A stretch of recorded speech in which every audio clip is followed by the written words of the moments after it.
안녕하십니까, 송준호입니다. 소송을 진행하다 보면 한쪽이 소취하는 경우가 종종 발생합니다. 소송을 진행하다가 어느 한쪽이 질 것 같은 경우죠. 소송을 더 진행해봤자 시간과 돈만 낭비할 것 같은 경우입니다. 김원고는 부모로부터 물려받은 땅이 있었는데요. 이게 시골에 있어가지고 종종 가보지를 못했습니다. 어느 날 가서 확인해보니까 누가 무허가 건물을 짓고 거기서 살고 있는 건 아니겠습니까?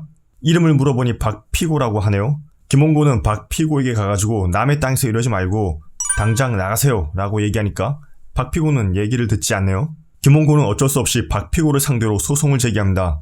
무허가 건물을 철거를 하고 내 땅에서 나가라고 말이죠. 박피고는 소장을 받고 나서 고민을 했습니다. 어차피 소송을 해도 질 것 같은 느낌이 들었던 것이죠. 그래서 박피고는 김원고에게 달려가서 부탁을 합니다. 내가 건물을 부수고 이 땅을 떠날 테니 소송을 취하해달라고 말이죠. 김원고는 박피고가 자발적으로 나가겠다고 하고 소송도 길어지는 게 싫어서 박피고의 부탁을 들어줬습니다. 법원에 가서 소취하를 하고 건물을 철거하는데 시간을 2달이나 주었습니다. 그런데 2달이 지나도록 박피고가 건물을 철거하지 않는 것이었죠. 전화를 해도 전화를 받지 않고요.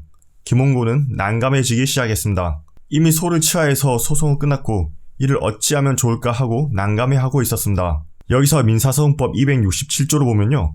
소취하의 효과라고 해서 취하된 부분에 대해서 소가 처음부터 계속되지 아니한 것으로 본다. 이 항에서는 고난에 대한 종국 판결이 있은 뒤에 소를 취한 사람은 같은 소를 제기하지 못한다 라고 규정되어 있습니다. 보통 인터넷에 보면 이 얘기가 제일 많은데요. 이것을 반대로 읽어보면 고난에 대한 종국 판결이 있기 전에 소를 취한 사람은 같은 소를 제기할 수 있다 라고 읽힙니다.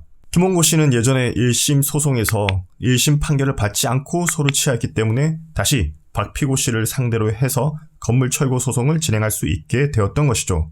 김원고 씨는 판결을 받고 무허가 건물을 철거했습니다. 때마침 주변에 관광광지가 들어와서 땅값도 쭉 올라가게 되었죠. 김원고 씨는 이렇게 소송을 다시 제기해서 자기 땅을 온전히 찾을 수 있었습니다. 소취하를 하여도 다시 소송을 제기할 수 있다라는 말씀을 드렸습니다. 구독과 좋아요 부탁드리겠습니다.